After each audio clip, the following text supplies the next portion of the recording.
सोचिए, एक ऐसा भारत जहां कोई एक सम्राट नहीं, कोई एक कानून नहीं और हर तरफ सत्ता की भूख फैली हुई है। पश्चिम से यूनानी आक्रमण, अंदर से कमजोर राजा और बीच में एक ऐसा विद्वान जिसके अपमान ने भारत का इतिहास बदल दिया। इस वीडियो में आप देखेंगे कैसे चाणक्य के एक संकल्प ने मगध की गद्दी हिला दी, कैसे एक साधारण युवक चंद्रगुप्त मौर्य भारत का पहला सम्राट बना और कैसे नंद वंश का अंत एक नए साम्राज्य की शुरुआत बना।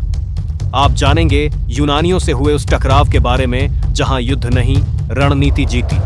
फिर कहानी पहुंचेगी उस सम्राट तक जिसका नाम सुनते ही इतिहास का सबसे बड़ा युद्ध याद आता है, कलिंग युद्ध, जहां हजारों लाशों के बीच एक विजेता राजा टूट गया और वहीं से अशोक पैदा हुआ, तलवार वाला नहीं, धम्म वाला।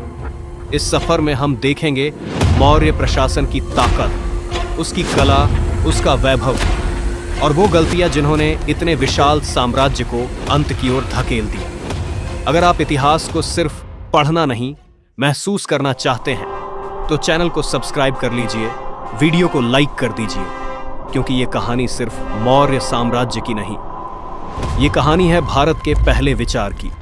तो चलिए शुरुआत करते हैं उस अपमान से जिसने एक साम्राज्य को जन्म दिया। दोस्तों, 326 ईसा पूर्व यूनान का महान आक्रमणकारी सिकंदर भारत की धरती पर प्रवेश करता है। उसका लक्ष्य सिर्फ जीत नहीं था, बल्कि एक विशाल साम्राज्य का सपना था। लेकिन भारत उसके लिए कोई आसान लक्ष्य नहीं था। सिकंदर की सेनाएं पंजाब तक पहुंची, जाबाज और प्रशिक्षित। वहीं उसने यूनानी क्षत्रपों को नियुक्त किया ताकि उसकी विजय का नियंत्रण स्थायी हो सके। लेकिन किस्मत ने करवट ली, सिकंदर की अचानक मृत्यु हो जाती है और उसके साथ ही पूरा भारत में सत्ता का खालीपन छा जाता है। स्थानीय राजाओं ने इस अवसर का फायदा उठाया, लेकिन वे कमजोर थे, एकजुट नहीं, राज्य छोटे छोटे और अस्थिर। यही वह समय था जब भारत की राजनीतिक तस्वीर पूरी तरह बदलने वाली थी, क्योंकि इतिहास में एक नया दौर शुरू होने वाला था जहां ताकत केवल तलवार से नहीं, दिमाग और रणनीति से भी मापी जाएगी। यहीं उभरता है एक नाम, चाणक्य, जिसे कौटिल्य या विष्णुगुप्त भी कहा जाता है। तक्षशिला विश्वविद्यालय में वह न केवल एक विद्वान था, बल्कि राजनीति, युद्ध और जासूसी का मास्टरमाइंड भी था। कहा जाता है कि मगध के राजा धनानंद ने सभा में चाणक्य का अपमान किया। इस अपमान ने उसके भीतर आग भर दी। चाणक्य ने प्रतिज्ञा ली, मैं इस अत्याचारी शासन को जड़ से मिटा दूंगा। वह केवल प्रतिशोध के लिए नहीं, बल्कि भारत के लिए एक नई राजनीतिक रणनीति बनाने के लिए तैयार था। चाणक्य की निपुणता राजनीति, जासूसी और रणनीति में इतनी गहरी थी कि इतिहास में उसके जैसा कोई दूसरा उदाहरण नहीं मिलता। साथ ही उसने अर्थशास्त्र की अवधारणा को भी पेश किया, जो न केवल शासन की नीतियों को समझने का मार्ग था, बल्कि सत्ता को स्थायी बनाने की कला भी सिखाता था। इतिहास में यही वह क्षण था जब एक विद्वान और एक युवा नेता मिलकर भारत के पहले विशाल साम्राज्य की नींव रखने वाले थे। चाणक्य की रणनीति और प्रतिज्ञा के समय भारत के इतिहास में एक और नायक उभरने वाला था, चंद्रगुप्त मौर्य। उसका जन्म रहस्यमय था। कुछ कहते हैं कि उसका संबंध राजघराने से था, तो कुछ इसे सामान्य परिवार का युवक मानते हैं। लेकिन एक बात निश्चित थी, उसमें नेतृत्व की अद्भुत क्षमता थी। युवावस्था में ही उसकी दृष्टि और साहस दूसरों से अलग दिखाई देते थे। तक्षशिला में चाणक्य से उसकी मुलाकात इतिहास की सबसे महत्वपूर्ण घटना बन गई। चाणक्य ने उसे सिर्फ प्रशिक्षण नहीं दिया, बल्कि सैन्य कला, राजनीतिक रणनीति और युद्ध की गुप्त चालें सिखाईं। हर कदम, हर निर्णय, हर रणनीति को समझने की क्षमता चंद्रगुप्त में धीरे धीरे विकसित हुई। युवा चंद्रगुप्त ने यह भी समझ लिया कि सिर्फ शारीरिक शक्ति से साम्राज्य नहीं जीता जा सकता। इसके लिए चाहिए दिमाग, धैर्य और सही योजना। इसी तैयारी और प्रशिक्षण ने चंद्रगुप्त मौर्य को भारत का पहला संगठित साम्राज्य बनाने वाला नेता बनाया। लगभग 321 ईसा पूर्व भारत का राजनीतिक नक्शा पूरी तरह बदलने वाला था। उस समय मगध पर शासन कर रहा था अत्याचारी राजा धनानंद, जिसकी सत्ता केवल धन और शक्ति पर आधारित थी। उसकी भारी कर प्रणाली और अत्याचारों ने जनता में असंतोष की आग भर दी थी। किसान अपनी फसल का आधा हिस्सा राज्य को देने को मजबूर थे और व्यापारी शोषण से परेशान थे। राजा का अहंकार इतना बढ़ चुका था कि उसने सलाहकारों और जनता की सुनवाई छोड़ दी थी। इसी समय चाणक्य और चंद्रगुप्त ने नंद वंश के कमजोरियों का लाभ उठाने की योजना बनाई। चाणक्य ने गुप्त नेटवर्क तैयार किया और भीतर के भ्रष्टाचार और मतभेदों का फायदा उठाया।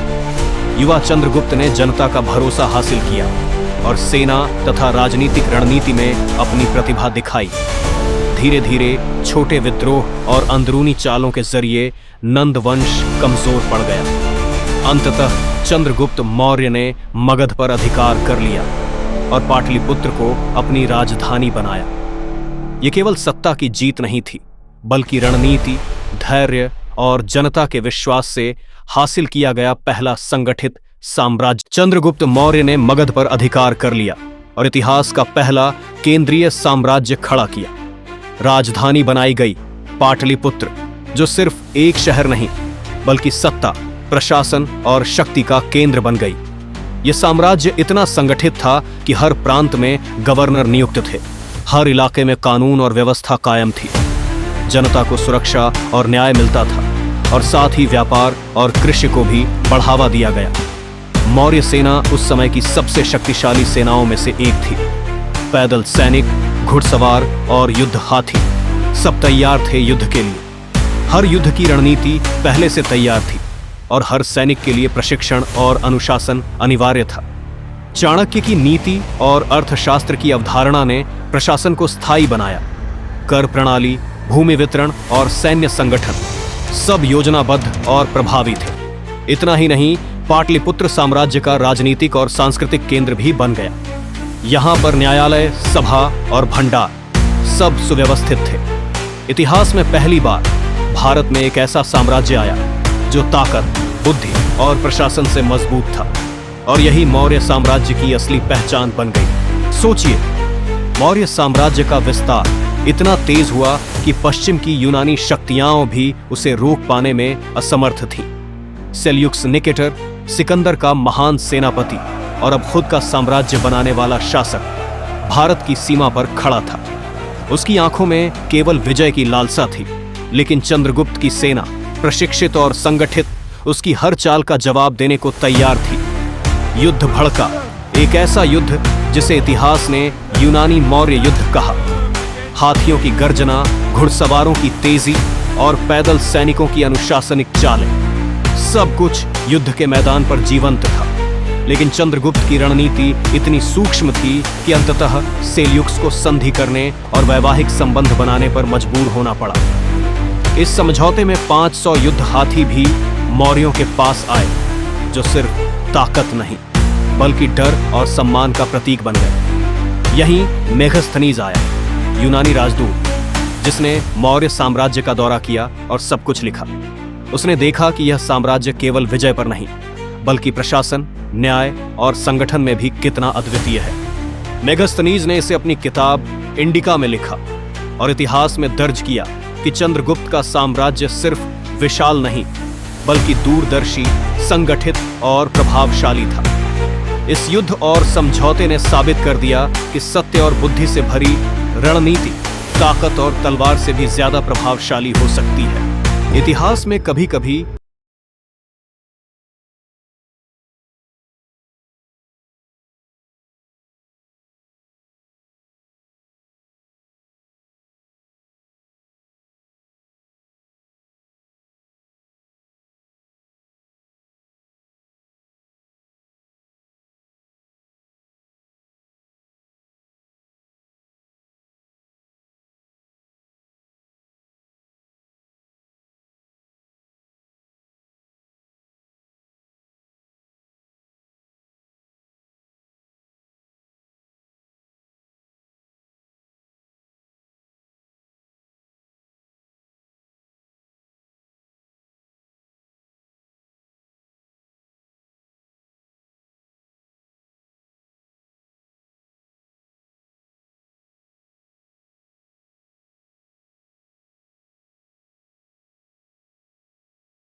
दक्षिण भारत की सीमाओं तक फैला दिया। उत्तर से लेकर दक्कन तक मौर्य शासन की छाया फैलने लगी। यूनानी इतिहासकारों ने उसे एक नाम दिया, अमित्रघात, यानी शत्रुओं का संहार करने वाला। यह नाम यूं ही नहीं पड़ा था। बिंदुसार ने विद्रोहों को कुचला, सीमाओं को सुरक्षित किया और साम्राज्य को अंदर से मजबूत बनाया। दिलचस्प बात यह है कि बिंदुसार का शासन केवल तलवार पर आधारित नहीं था। उसके यूनानी शासकों से राजनयिक संबंध बने रहे, राजदूत आते जाते रहे, ज्ञान, संस्कृति और राजनीति का आदान प्रदान होता रहा। इससे मौर्य साम्राज्य अंतर्राष्ट्रीय पहचान पाने लगा। प्रशासन उसकी सबसे बड़ी ताकत थी। चाणक्य की नीतियां अब भी राज्य की रीढ़ थी। कर व्यवस्था, न्याय प्रणाली और प्रांतीय प्रशासन सब सख्त लेकिन व्यवस्थित था। यही कारण था कि इतना विशाल साम्राज्य बिना टूटे टिका रहा। इसी दौरान इतिहास में एक और नाम उभरने लगा, अशोक। बिंदुसार ने उसे अलग अलग प्रांतों का राज्यपाल बनाया। उज्जैन और तक्षशिला जैसे संवेदनशील क्षेत्रों में अशोक ने विद्रोहों को कठोरता से दबाया। उस समय किसी ने नहीं सोचा था कि यही कठोर, निर्णायक और युद्धप्रिय अशोक आगे चलकर इतिहास की दिशा बदल देगा। लेकिन बीज बोया जा चुका था और मौर्य साम्राज्य की सबसे बड़ी कहानी अब भी शुरू होना बाकी थी। मौर्य साम्राज्य के इतिहास में एक ऐसा नाम आने वाला था जो पहले भय का प्रतीक बना और बाद में करुणा का संदेशवाहक। लेकिन उससे पहले अशोक एक अलग ही इंसान था। अशोक का जन्म राजमहल में हुआ, लेकिन उसका बचपन सुख और शांति से भरा नहीं था। वह जानता था कि मौर्य वंश में सिंहासन विरासत से नहीं, संघर्ष से मिलता है। राजमहल के भीतर भाइयों के बीच सत्ता की खामोश लड़ाई चल रही थी। हर कोई अगला सम्राट बनना चाहता था। इसी संघर्ष ने अशोक के स्वभाव को कठोर बना दिया। बिंदुसार ने अशोक की क्षमता को पहचाना। उसे भेजा गया सबसे कठिन प्रांतों में, पहले तक्षशिला, फिर उज्जैन का राज्यपाल बनाकर। उज्जैन में अशोक ने विद्रोह को तलवार से कुचला। वह दया नहीं, निर्णय और शक्ति में विश्वास करता था। यहीं से उसकी छवि बनी, एक युद्धप्रिय, कठोर और निर्दयी प्रशासक की। सेना उसे मानती थी, अधिकारी उससे डरते थे और राजमहल में उसका नाम धीरे धीरे खतरे की तरह लिया जाने लगा। बिंदुसार की मृत्यु के बाद सत्ता संघर्ष अपने चरम पर पहुंचा। भाइयों के बीच टकराव हुआ, रक्त बहा और अंततः 268 ईसा पूर्व अशोक ने सिंहासन संभाला। उसका राज्याभिषेक हुआ, लेकिन यह एक सामान्य राजा का उदय नहीं था। यह था एक ऐसे शासक का आरंभ जो पहले इतिहास को तलवार से लिखेगा और फिर उसे पूरी तरह बदल देगा। यह वही युद्ध था जिसने एक सम्राट को जीत के शिखर से आत्मग्लानि की गहराई तक पहुंचा दिया। कलिंग, आज का ओडिशा, समुद्र के किनारे बसा एक समृद्ध राज्य, व्यापार मार्गों का केंद्र और सामरिक दृष्टि से मौर्य साम्राज्य के लिए बेहद महत्वपूर्ण। अशोक जानता था, जब तक कलिंग स्वतंत्र है, मौर्य साम्राज्य अधूरा है। 261 ईसा पूर्व अशोक ने अपनी विशाल सेना को कलिंग की ओर बढ़ने का आदेश दिया। हाथी, घुड़सवार, पैदल सैनिक, पूरा युद्ध तंत्र सक्रिय हो चुका था।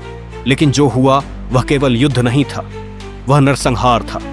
इतिहास बताता है, लाखों लोग मारे गए, गांव उजड़ गए, नदियां लाल हो गईं, माओं की चीखें, बच्चों का रोना और सैनिकों की लाशें, हर तरफ सिर्फ मृत्यु थी।